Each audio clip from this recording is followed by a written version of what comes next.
उधर ईरान ने दावा किया कि उसने अमेरिका की ताकतवर सबमरीन को सतह पर आने के लिए मजबूर कर दिया है। उसका दावा है कि यह घटना तब हुई जब अमेरिका की वो खतरनाक सबमरीन हार्मुज स्ट्रेट से गुजर रही थी, लेकिन वो ईरान की समुद्री सीमा में घुस आई थी। ईरान की तरफ से दावा किया गया कि उसकी पनडुब्बी फतेह को उसका पता चल गया, जिसके बाद वो एक्शन में आ गई। उसने फौरन हार्मुज स्ट्रेट से गुजर रही अमेरिका की पनडुब्बी को रोकने के लिए वहां युद्ध का अभ्यास शुरू कर दिया। इस दौरान अमेरिका की पनडुब्बी को ईरान की समुद्री सीमा से निकल जाने की कई बार चेतावनी दी गई और ऐसा नहीं करने पर उसे तबाह करने की धमकी दी गई। ईरान का दावा है कि इसी के बाद अमेरिका की उस पनडुब्बी को सतह पर आने के लिए मजबूर होना पड़ा और वो बाद में ईरान की समुद्री सीमा से बाहर निकल गई। हालांकि अमेरिका की नौसेना ने इस तरह की किसी भी घटना से इंकार कर दिया, जबकि ईरान का आरोप है कि अमेरिका की वो पनडुब्बी खामोशी से ईरान की सीमा में घूम रही थी और जैसे ही उसे ये लगा कि ईरान अब उस पर हमला करने की तैयारी में है, वो वहां से निकल गई।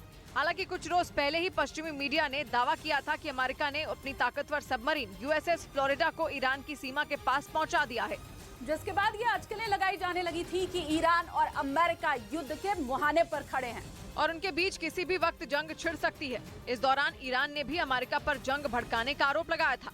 उसने हुंकार भरी थी कि अगर अमेरिका ने जंग छेड़ने की गलती की तो ईरान की सेना उसे मुंहतोड़ जवाब देने के लिए पूरी तरह तैयार है।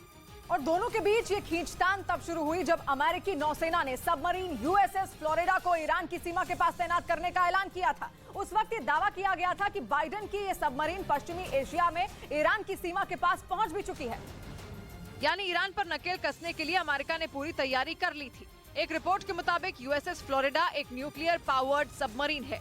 यही नहीं, USS फ्लोरिडा पर एक साथ 154 टॉमहॉक मिसाइलें तैनात की जा सकती हैं, जो दुनिया के सबसे ताकतवर मिसाइलों में एक है। असल में ईरान और अमेरिका के बीच पिछले कुछ महीनों से माहौल बेहद तनावपूर्ण है। आशंका पहले से जताई जा रही थी कि दोनों मुल्क तेजी से जंग की तरफ बढ़ रहे हैं, लेकिन अब अमेरिका और ईरान में जंग बिल्कुल सिर पर दिखने लगी है। और पिछले महीने ही सीरिया में एक अमेरिकी कंपनी के अधिकारियों पर ईरान ने ड्रोन से हमला किया था, जिसका बदला लेने के लिए अमेरिका ने भी हवाई हमले किए। अमेरिका ने ईरान के समर्थन वाले कुछ विद्रोहियों के गुट का खात्मा कर दिया। लेकिन अब लग रहा है कि जंग सीरिया में नहीं बल्कि ये जंग ईरान में ही होगी, जिसके लिए अमेरिका ही नहीं बल्कि इजराइल भी पूरी तैयारी कर चुका है। अमेरिकी नौसेना के मुताबिक ईरान की सीमा के पास समुद्र में हमले बढ़े हैं और ये हमले तेल के टैंकरों पर और इजराइल से जुड़े जहाजों पर हो रहे हैं और इसी वजह से अमेरिका को ये कदम उठाना पड़ा था। पश्चिमी मीडिया का दावा है कि ईरान की चुनौतियों से निपटने के लिए अमेरिका लगातार उसकी सीमा के पास अपने सबमरीन भेज रहा है। दावा ये भी है ईरान अमेरिका के इस पैंतरे को समझ चुका है और वो जंग के लिए तैयार है।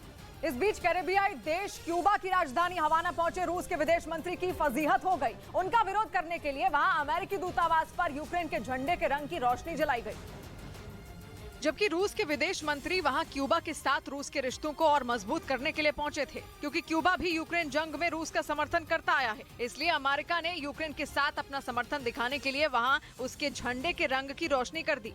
इधर तुर्की की मीडिया ने दावा किया कि उत्तरी सीरिया में तुर्की की सेना ने एक बड़ा ऑपरेशन चलाया, जिसमें 6 कुर्द लड़ाकों को ढेर कर दिया गया। लेकिन अभी भी तुर्की की सेना का ऑपरेशन जारी है, क्योंकि इन लड़ाकों ने तुर्की की नाक में दम कर रखा है। तुर्की में धमाके करने और लोगों में दहशत फैलाने की कोशिश करने के पीछे कुर्द लड़ाकों का हाथ सामने आता रहता है। इसीलिए तुर्की की सेना इनके खात्मे के लिए दिन रात एक कर ऑपरेशन चला रही है, ताकि ज्यादा से ज्यादा कुर्द लड़ाकों को मौत के घाट उतारा जा सके।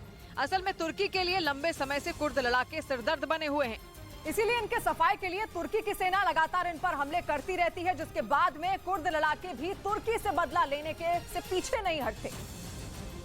और यही वजह है कि तुर्की की सेना लगातार इनके खात्मे के लिए हर मुमकिन कोशिश कर रही है। इसी कड़ी में वो उत्तरी सीरिया में भी अपना ऑपरेशन चला रही है। कुर्द लड़ाकों को तुर्की आतंकी मानता है, लेकिन इसके पीछे बहुत बड़ी वजह छिपी हुई है।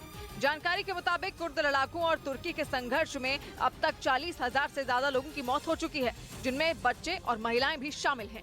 उधर नेटो ने चीन से खुलकर बोल दिया कि वो अपने परमाणु हथियारों की जानकारी दे, क्योंकि उसे डर है 2035 तक चीन अपने परमाणु हथियारों को 3 गुना कर सकता है। और इसी वजह से नेटो चीफ ने चीन से 2 टूक कह दिया कि वो अपने परमाणु हथियारों के बारे में सच सच बोले। उन्होंने बयान दिया कि चीन अपने परमाणु हथियारों के बारे में पारदर्शी हो और दुनिया को बताए कि वो अपने हथियारों में आर्टिफिशियल इंटेलिजेंस कैसे इस्तेमाल करता है। नेटो चीफ का ये बयान इसलिए आया क्योंकि खबर है कि चीन 2035 तक अपने परमाणु हथियार 3 गुने कर लेगा और चीन के पास उनकी संख्या 900 हो जाएगी, जो दुनिया के लिए महासंकट ला सकते हैं, क्योंकि चीन की विस्तारवादी नीति अमेरिका के लिए तनाव का बहुत बड़ा कारण बन चुकी है और अपने मंसूबों को वो इन परमाणु हथियारों से पूरा करने की कोशिश कर सकता है। इस बीच यूरेशियन टाइम्स नाम की वेबसाइट ने दावा किया कि नेटो के विमानों ने एक बार फिर रूस के लड़ाकू विमानों को खदेड़ दिया। खबर के मुताबिक रूस के 3 लड़ाकू विमान नेटो देश एस्टोनिया के बेहद नजदीक पहुंच गए और वो ऐसा दिखाने लगे कि मानो उन्होंने हमला करने की तैयारी कर ली हो। एस्टोनिया एक नेटो देश है जो यूक्रेन के साथ खड़ा रहा है। वो हमेशा जंग छेड़ने के लिए रूस के खिलाफ खुलकर बोलता रहा है। इसी वजह से उसके नजदीक रूस के लड़ाकू विमानों के पहुंचते ही वहाँ खलबली मच गई। खबर के मुताबिक 1 महीने में ये तीसरी बार है जब रूस के खतरनाक लड़ाकू विमान एस्टोनिया के करीब खतरनाक तरीके से उड़ान भरते देखे गए। यही वजह है कि एस्टोनिया को लेकर रूस के इरादे बेहद खतरनाक माने जा रहे हैं, जिसका जवाब देने के लिए पहले की तरह ही एक बार फिर ब्रिटेन और जर्मनी के लड़ाकू विमानों ने कमान संभाली और दोनों देशों के फाइटर जेट ने रूस के लड़ाकू विमानों को खदेड़ने के लिए उड़ान भर दी। क्योंकि यूक्रेन पर रूस के हमले के बाद से ही यूरोप के उन देशों पर भी खतरा मंडरा रहा है जो यूक्रेन के मददगार हैं। रूस कई बार ये खुलकर कह चुका है कि देर सबेर यूक्रेन के साथ खड़े देशों को कीमत चुकानी होगी।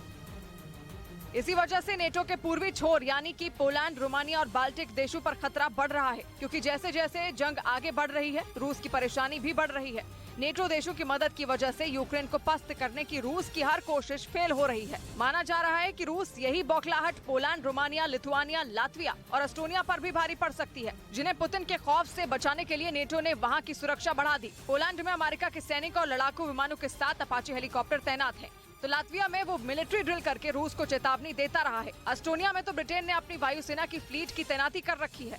लेकिन लगता है रूस नेटो से भी दो हाथ करने के लिए तैयार है, क्योंकि नेटो की तमाम कोशिशों के बाद भी रूस के लड़ाकू विमान लगातार बाल्टिक सागर के ऊपर उड़ान भरकर वहां मौजूद देशों को डराते रहते हैं। और खबर के मुताबिक एक बार फिर रूस ने ऐसा ही किया जब उसके 3 खतरनाक विमान एक साथ एस्टोनिया के करीब पहुंच गए। रूस के इन तीनों विमानों ने बाल्टिक सागर के ऊपर एस्टोनिया के उत्तर पश्चिम के इलाके में उसके बेहद नजदीक उड़ान भरी। इन विमानों में एक जासूसी विमान के साथ रूस के 2 सुखोई लड़ाकू विमान भी शामिल थे, जिसकी खबर मिलते ही ब्रिटेन का एक टाइफून फाइटर जेट और जर्मनी का एक लड़ाकू विमान भी उसी इलाके में पहुँच गया। दावा है कि जर्मनी और ब्रिटेन के फाइटर जेट को देखते ही रूस के तीनों विमान वहां से वापस चले गए। हालांकि बाद में रूस ने दावा किया कि वो अंतर्राष्ट्रीय समुद्री सीमा में उड़ान भर रहे थे, लेकिन नेटो को रूस पर भरोसा नहीं है। यही वजह है कि वो रूस के किसी भी कदम को हल्के में नहीं लेता। उधर इजराइल ने अपने कट्टर दुश्मन ईरान पर आतंकियों को पालने पोसने का आरोप मढ़ दिया। इजराइल का आरोप है कि ईरान उसके देश में बवाल मचाने के लिए चरमपंथी संगठन हमास को भी आर्थिक मदद दे रहा है। और ये मदद छोटी मोटी नहीं है, बल्कि ईरान उसे $100 मिलियन यानी भारतीय रुपयों में करीब 800 करोड़ रुपए हर साल दे रहा है, जिनकी मदद से चरमपंथी संगठन हमास से लोग गाजा पट्टी पर आए दिन बमबारी कर रहे हैं। क्योंकि ईरान से मिली आर्थिक मदद के अलावा इन संगठनों के पास कोई और कमाई का साधन भी नहीं। इसलिए इजराइल का मानना है कि ईरान से इतनी भारी भरकम मदद मिले बगैर हमास ऐसे हथियार खरीद ही नहीं सकता जो इजराइल के लिए परेशानी का सबब बने। और नेतन्याहू का आरोप है कि ईरान ने उनके दुश्मन यानी लेबनान के चरमपंथी संगठन हिजबुल्लाह को करोड़ों रुपए भेजे ताकि इजराइल में जारी खून खराबा रुकने ना पाए। और उसकी यही मदद इजराइल समेत दुनिया के कई देशों के लिए परेशानी खड़ी कर रही है। इजराइल का मानना है कि ईरान की इस आर्थिक मदद से हमास और हिजबुल्लाह जैसे संगठन और ताकतवर हो रहे हैं। आरोप तो ये भी है कि ईरानी हूथी विद्रोहियों के साथ ही इराक में भी आतंक फैलाने वालों की मदद करने में जुटा है। वो उन्हें रॉकेट, मिसाइलें और कई खतरनाक बंदूकें मुहैया करा रहा है, जिनके दम पर वो आतंक फैला सके। इस बीच ट्विटर ने कई बड़ी हस्तियों के अकाउंट से ब्लू टिक हटाकर सबको चौंका दिया। इसमें राजनीति, फिल्म और खेल जगत के बड़े नाम शामिल हैं, जिनके ट्विटर अकाउंट से ब्लू टिक को हटा दिया गया। इनमें उत्तर प्रदेश के सीएम योगी आदित्यनाथ, राहुल गांधी, प्रियंका गांधी और अरविंद केजरीवाल शामिल हैं। यही नहीं, अमिताभ बच्चन, शाहरुख खान, विराट कोहली, महेंद्र सिंह धोनी, अनुष्का शर्मा और आलिया भट्ट समेत कई बड़ी हस्तियों के ब्लू टिक वाली पहचान भी खत्म कर दी गई। ऐसा इसलिए क्योंकि ट्विटर के सीईओ एलॉन मस्क ने ब्लू टिक की सुविधा के लिए हर महीने $8 यानी भारतीय रुपयों के हिसाब से करीब 650 रुपए भुगतान करने के लिए कहा था, और जिन्होंने ऐसा नहीं किया उनके ब्लू टिक हटा दिए गए।